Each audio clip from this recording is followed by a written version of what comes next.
En la vida muchas veces las personas ponemos límites sobre lo que podemos llegar a hacer, más cuando de hacer algo indebido se trata. Y es que todos hemos vivido bajo estrictas leyes morales, y como yo, las circunstancias en algunas ocasiones nos llevan a cruzar esa línea, ese límite en el cual nuestros actos pueden traer la tragedia al prójimo.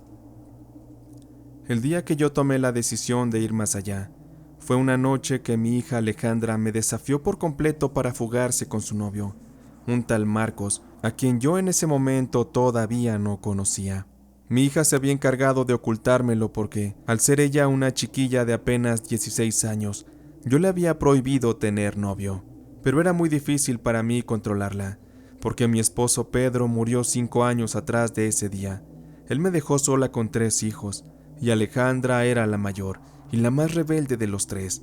Yo con ella me peleaba todo el tiempo, porque aparte de todo, yo me la pasaba trabajando para pagarles la escuela y poderles dar de comer. Por eso es que mi hija Alejandra, ante mis ojos, era una malagradecida. Esa noche comenzaba a llover, y Alejandra bajó muy arreglada. No pude detenerla. Afuera de la casa la esperaban ya sus amigos de la prepa, muy trepados en un carro viejo, todos amontonados. En aquel barrio de Honduras en el que vivíamos era todo muy pobre, así que era seguro que los muchachos que iban ahí trepados debían ser unos viciosos que seguro se drogaban y se embriagaban con alcohol barato. Esa era la moda de los jóvenes en aquel lugar casi marginado, y seguro llevarían a mi hija a una fiesta de mala muerte, con chicos peligrosos y violentos. Me daba miedo le fueran a hacer algo a mi pequeña. Esa noche me quedé esperándola muy angustiada hasta tarde. Pese a los problemas que tenía con ella, yo la quería mucho, y mi naturaleza de madre siempre fue muy protectora. Yo no iba a dejar que nadie me le hiciera nada. Me quedé muy pensativa porque era necesario yo conociera al tal Marcos. Quería saber qué tan peligroso era para mi hija, pues las pandillas abundaban en aquel lugar, y los malvivientes también.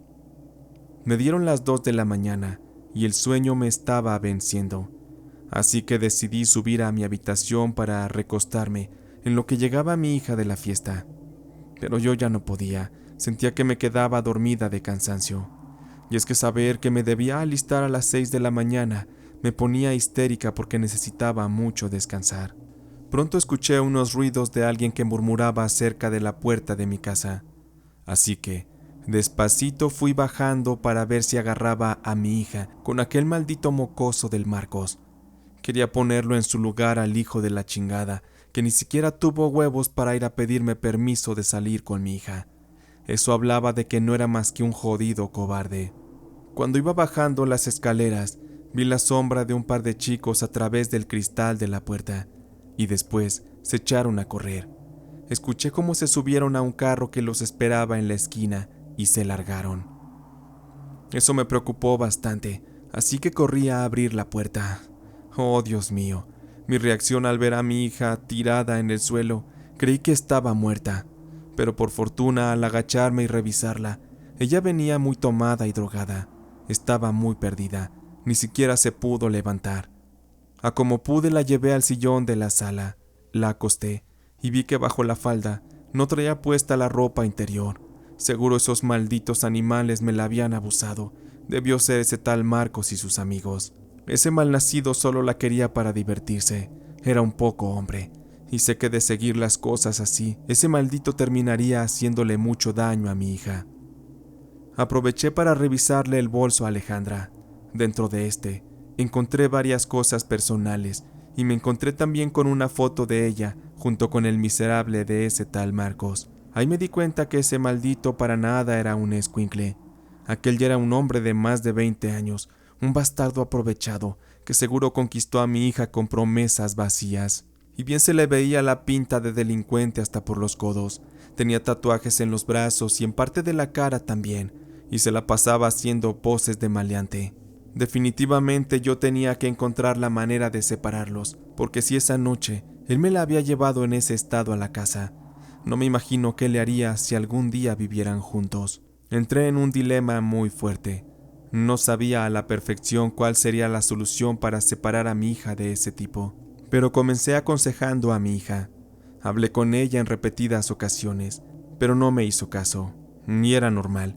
Ella estaba en la edad en que las hormonas dominan los deseos y todo lo que un joven hace. A la par de eso, fui investigando entre las conocidas quién era ese tal Marcos, a qué se dedicaba y qué tan peligroso era en realidad. Las cosas que fui descubriendo me aterraron mucho, porque Marcos era el líder de una pandilla del barrio en el que vivíamos. Él tenía una posición de poder entre aquellos jóvenes malvivientes, lo cual significaba que el miserable, por naturaleza de lo que hacía, tenía enemigos que no dudarían en hacerle daño. Él no me importaba, pero me aterraba que mi hija Alejandra, al estar cerca de un sujeto como él, también se viera expuesta a un fuerte riesgo de ser atacada o violentada nuevamente. En esos barrios pobres las cosas entre pandillas se toman muy en serio. No hay misericordia ni piedad. Cuando se trata de pelear por un pedazo de esquina, los jóvenes se convierten en completos salvajes. Y Marcos no era la excepción. Yo sabía que el miserable tenía asustada o amenazada a mi hija, porque en varias ocasiones Alejandra llegó a la casa con moretones en el rostro.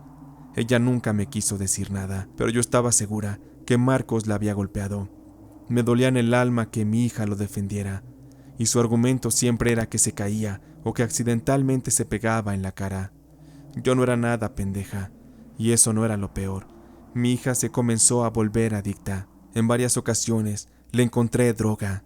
Ella consumía la famosa piedra. Ese cabrón me la quería matar. A mí me daba mucha tristeza, porque mi hija, por más mal que estaba viviendo su vida, ella estaba perdidamente enamorado de ese tal Marcos, y desde mi punto de vista, el tiempo era vital para hacer algo. Por eso es que no me dejó de otra opción. Fue así que decidí usar la brujería para intentar hacer que las cosas cambiaran.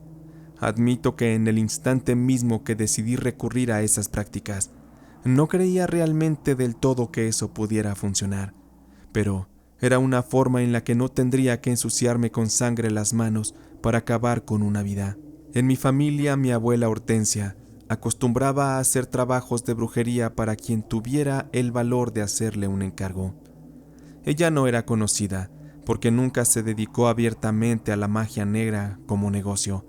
Era más algo íntimo. Ella sabía que llevaba el poder dentro de sí, y solo a sus más allegados les ofrecía ayuda para sacarlos de problemas. Mi abuela siempre decía que una persona puede seguir el instinto y confiar en que posee un don para poder desarrollarlo. Yo siempre supe que había heredado ese don de mi abuela, porque en determinadas ocasiones yo había tenido pequeñas muestras de ese poder que residía en mí, pero no eran lo suficientemente sobresalientes como para llevarme a desarrollarme en la brujería.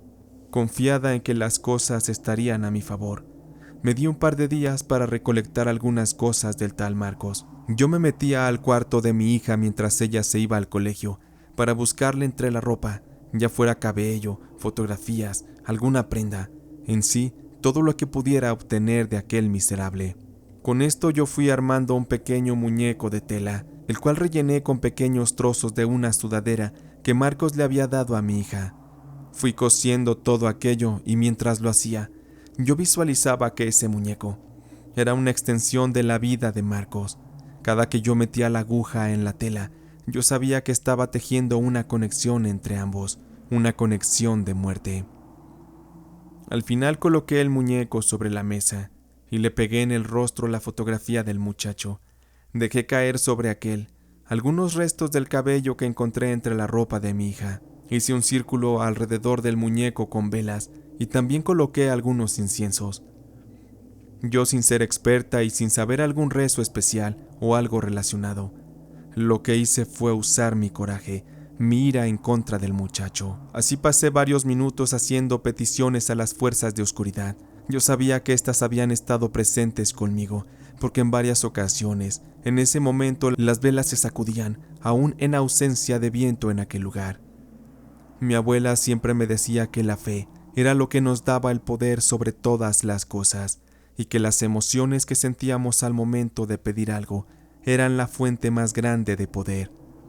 No es de negarse que la ira es una de las energías más fuertes, tanto así que les aseguro puede destruir al enemigo a distancia con brujería.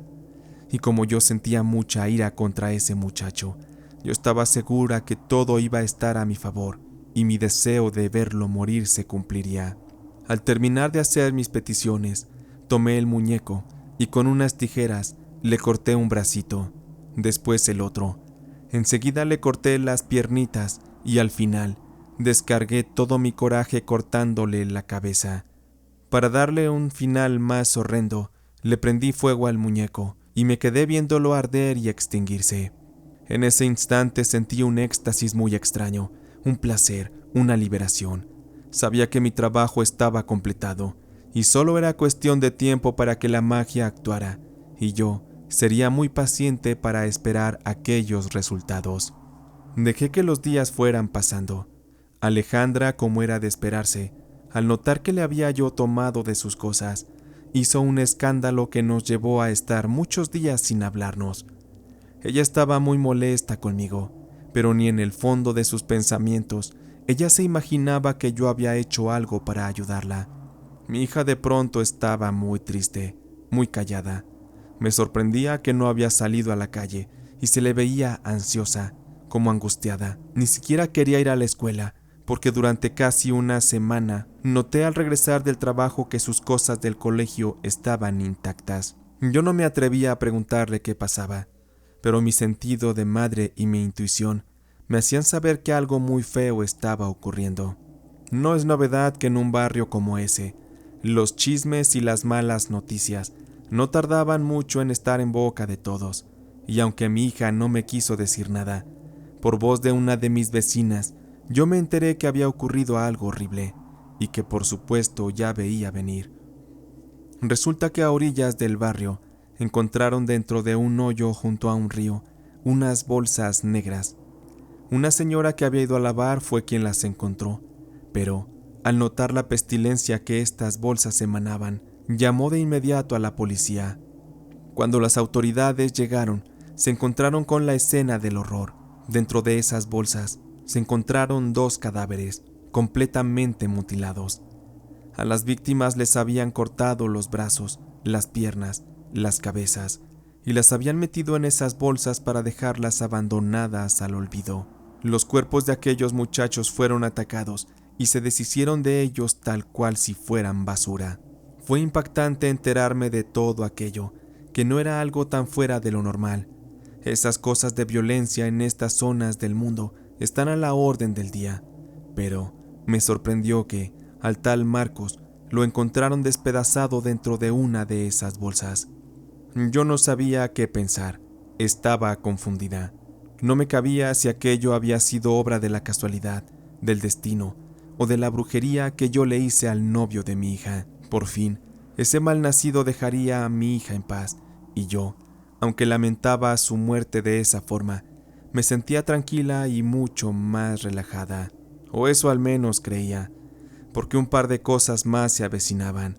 En primera, a mi hija la estaban buscando otros delincuentes por haber sido novia de aquel parásito que ya estaba en el infierno. En segunda, antes de ser asesinado, ese patán embarazó a mi hija. Así que eso nos llevó a tener que irnos a vivir a escondidas a casa de una de mis hermanas muy lejos de todo aquel peligro. Con aquello fuimos iniciando una nueva vida. Fue difícil comenzar de nuevo, pero con el tiempo la vida me hizo saber que cuando se hace brujería, siempre hay un precio que se debe pagar. Nada es gratis en este mundo, y menos cuando se pacta con las entidades de oscuridad. Pasaron los meses y a mi hija le vinieron los dolores del parto. Siempre fuimos muy pobres, así que no teníamos servicios médicos públicos, por lo cual no me quedó más que recurrir a una partera. Esa noche fue muy complicada. Yo me quedé en una salita de la casa de la partera, mientras que ella hacía su trabajo junto con su ayudante.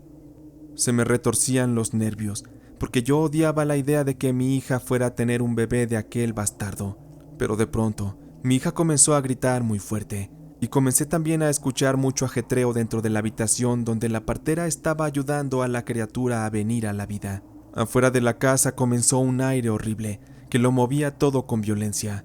Es como si esa noche los demonios se hicieran presentes nuevamente. La partera pidió que le llevaran velas, porque la electricidad se estaba yendo. Los focos prendían y apagaban, la intensidad de las bombillas se debilitaba, y les juro que justo antes de que se fuera la luz por completo, vi claramente cómo algo entró a la habitación donde la partera estaba ayudando a mi hija. Fue una sombra o una silueta de algo que me provocó un miedo y angustia indescriptibles, algo horrible que jamás había sentido en la vida. Sabía que algo malo estaba por ocurrir. Instantes después se fue la luz, y al poco escuché los llantos de la criatura que por fin había nacido dentro de aquella horrible oscuridad. Instantes después una muchacha se acercó y me prendió una vela. Yo sentía mucha incertidumbre, porque de pronto hubo mucho silencio dentro de aquella habitación. Momentos después, escuché pasos de la partera que se acercaba a la puerta, y al abrirla, ella traía una vela en la mano, y muy seria, me hizo saber que el bebé se encontraba bien, pero mi hija, ella había muerto, se había desangrado en el parto y no pudieron hacer nada. Maldita sea, yo sabía bien que todo había sido el precio de la brujería que yo hice. Yo pedí el favor de matar a alguien y el precio fue otra vida, la de mi hija. Lamentablemente eso yo no lo sabía y sentí horrible de pagar ese precio. Me tiré al suelo a llorar. A mí no me importaba la criatura, yo solo quería que mi hija estuviera bien, pero tuve que pagar ese alto precio. Ese fue un golpe muy duro para mí. Yo le dije a la partera que yo no quería hacerme cargo del bebé. Le dije que se lo regalaba, que se lo quedara. Yo ya estaba devastada con la pérdida de mi hija y no quería hacerme cargo de un bastardo hijo de aquel delincuente que tanto hizo sufrir a mi hija. La partera me rogó para que me llevara al bebé, pero no cedí. Ella me dijo que tampoco podría curarlo y que buscaría alguna institución para darlo en adopción. Quizá algunos padres piadosos le darían amor y cuidados en un hogar lleno de las cosas que el bebé necesitaría. Yo me llevé el cuerpo de mi hija y le dimos sepultura al día siguiente. Pedí a Dios me perdonara y me cuidara bien a mi hija entre sus brazos. Ella no tenía la culpa de nada. Todos esos días me quedé muy pensativa. La verdad, sentía mucha culpa de haber hecho las cosas tan mal y sobre todo de haber abandonado a la pobre criatura. No podía ni siquiera dormir de pensar que a mi nieto le estuviera pasando algo. Algo en mi ser me decía que para estar mejor yo debía hacer las cosas diferentes. Así que regresé a la casa de la partera la mañana siguiente para ver si aún tenían a mi nieto. Por suerte, así era. La mujer lo había estado cuidando y le pedí me lo entregara para hacerme cargo de él. Al final de cuentas, ese bebé era una parte de mi hija y yo debía amarlo con mi corazón. Lo tomé en mis brazos, lo abracé, lo miré a los ojos y lo llevé conmigo, pensando en que haría todo lo mejor para darle la mejor vida. Agradecí a la partera por haberlo conservado, y ahí comenzó una nueva vida al lado de ese bebé que ha sido hasta ahora una bendición. Yo lo he criado junto a mis otros 2 hijos como si fuera mío. Hasta la fecha, lo he amado y he tratado de ser la mejor madre. Él no tiene la culpa.